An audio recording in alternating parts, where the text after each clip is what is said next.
Hi fire signs, Aries, Leo, Sagittarius, Ascendant, Sun, Moon, Venus, Rising, and those of you cross-watching, welcome to your Tarot Love Messages. In today's reading, we're going to take a look and see what are your person's messages to you. So I want you to take a moment, pause the video, think about your person. We want to see what messages they have for you, what they want to share with you, what they want to communicate with you. It is going to be a general reading, so guys, please keep that in mind. If you're after a personal tarot reading with myself, please feel free to reach out and inquire. My email is going to be listed below the video.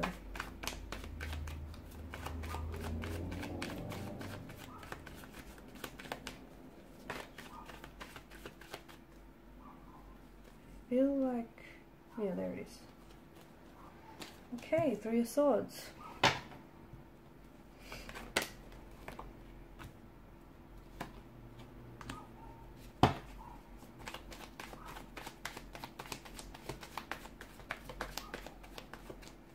Okay, so a bit of a disruptive energy here with the Three of Swords.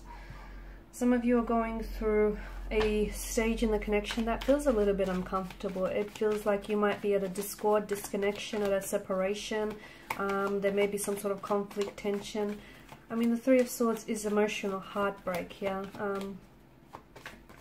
There may have also been a discovery of a third-party situation. Okay, some of you have recently found out that you have been entangled in a third-party situation.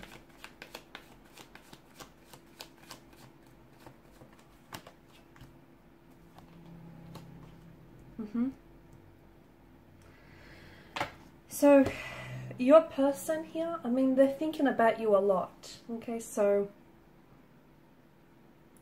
if there's been no contact or no communication, don't interpret that as, this person having completely forgotten about you or completely forgotten about the situation. You guys are going through a tumultuous stage, a tumultuous period in the separation. And I feel like what you're going through is going to be the make or break of this connection. Your person is hurting, and I feel like they've said or done things that have hurt you and that have also hurt the relationship. Now, they may have been involved in with someone else during the duration of your connection with them. They may have cheated on you. They may have lied to you, betrayed you, deceived you. They may have hurt you, humiliated you, disrespected you. I feel like they're aware of what they've done, but I'm also picking up that there is a pain in the energy that they carry.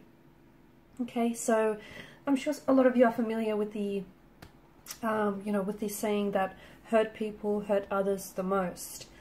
And I feel like a lot of what they've done here, they've projected some of their pain, some of their hurt, and some of their insecurities that they feel within onto the relationship. So, if they feel very insecure and they can't trust you, they've gone ahead and indulged in emotional behavioral patterns that have then projected that those are insecurities that they felt.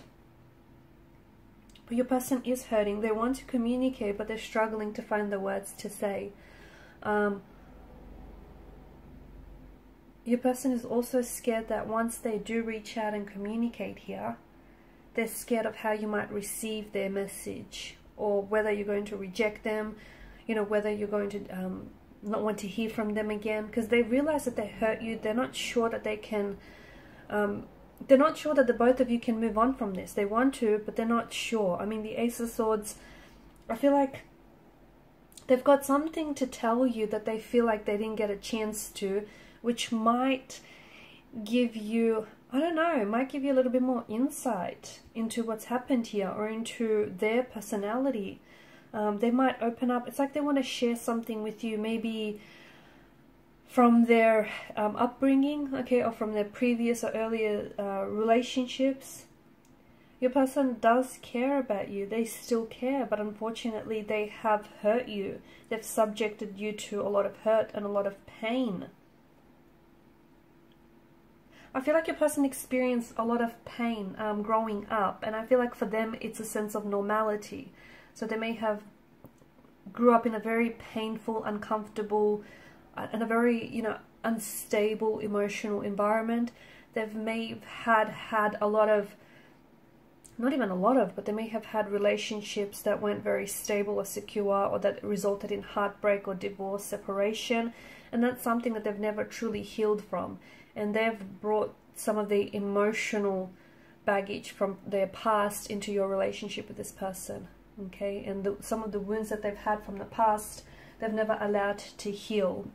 Your person does want to make a comeback here. It feels like your person wants to come back. You know, you've got the Knight of Swords energy and the Knight of Wands. Your person feels like they want to... There's a sense of urgency, isn't there? It's like they want to make things right. It's like they want to explain themselves, or it's like they want to work through things, sort something out, clear their name. I don't know. It feels like they urgently want to communicate with you. They're scared that... You know, they're scared that they might not get another chance or another opportunity with you. They're scared that you might move on and forget them, and you might not give them the chance that they want. They want to move from this. They do. I did say that what you're going through is make or break, and I feel like maybe you've given your person an ultimatum. Maybe that's what I'm seeing. Or maybe, you know, you've said, that's it, enough is enough, and that's really shaken them to the core. You've said it again, but not... But this time's different. You really meant it this time, didn't you? Wow. A lot of tense energy. A lot of tense, a lot of conflict in the energies. They're crying. Your person is crying. Your person is visibly upset. They're very emotional here as well. They care. And I feel like whatever has happened here, whatever has transpired, has made them realize just how much they love you or care about you. Sometimes it takes people growing apart to realize, you know, how much they want someone or something. So sometimes it takes that to make sense of a situation or your emotions. And I feel like, you know, that's the same can be said for this situation. I feel like there's been a lot of lessons to be learned from this. I feel like your person wants to communicate to you that, you know, they want to change, or they have a lot that they take away from this. They want to grow and they want to be a better person for you and for the situation. I don't think, like, the energies are very tense. I don't think it's a good idea for the both of you to come back and try to, you know, resolve anything in this energy state, because your relationship is only going to... It's only going to suffer the same fate, right? You're both quite tense, or your person is quite, you know, they're feeling a lot of pressure, they're feeling a lot of stress, and this isn't necessarily healthy for the relationship. I feel like they're, you know, they can be prone to anger, tantrums or emotional outbursts, and I feel like they need to sort of work through their emotions before they come back and communicate with you here. They do want to communicate a truth, they do want to communicate with intention, but I feel like it's the energy that I'm seeing them in, like they're very defensive, or they're very anxious, they're really worked up, they're very charged up. And in this kind of energy state, they may say things that they regret. They may say things that you misunderstand or misinterpret. It's just the energy state that I'm picking up. It doesn't really work well for a conversation in which you're trying to, you know, seek resolution. So I feel like they need to sort of process some of their emotions, especially if they do have like anger issues, if they're prone to temper tantrums or emotional outbursts. There's a lot that they want to say, and I feel like it's just driving them crazy. They're really working themselves up. But I think they need to feel all of that. They need to feel all of their emotions. They need to feel it to heal it. They need to understand, because some of the things that they've said or done, it's coming from a place of hurt, and they need to go back and they need to heal whatever that is, right? And that will also help heal this situation with you. I feel like they also want to leave this third party for you, and they choose you. But I also feel like that's something that they've said to you in the past. So it's like, well, do you really believe them? You know, are they telling the truth? Or is it just a broken record on repeat? I think there is some sort of conflicts that you guys need to work through. Because if you don't, you know, there's some unaddressed emotional issues that I'm seeing for this relationship, and for their, you know, for the individual energies as well. Okay guys, and these are your messages. Thanks so much for watching and listening. Please show your support by liking, sharing or subscribing to the channel. Bye.